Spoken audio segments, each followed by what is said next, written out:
Warga desa Batu Belang Jaya, Muara II, Oku Selatan, digegerkan aksi penikaman yang dilakukan seorang pria bernama Rian terhadap David, mantan suami istrinya.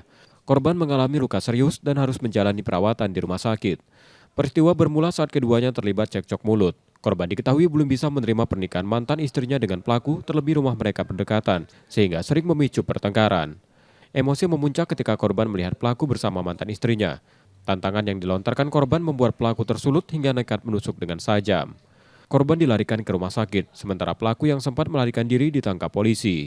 Yang mana sekalipun memang sudah cerai, tapi karena mungkin tinggal bersebelahan, tapi masih melihat setiap hari, itu yang menimbulkan mungkin di situ timbul sedikit-sedikit gesek-gesekan kecil sebelum kejadian ini.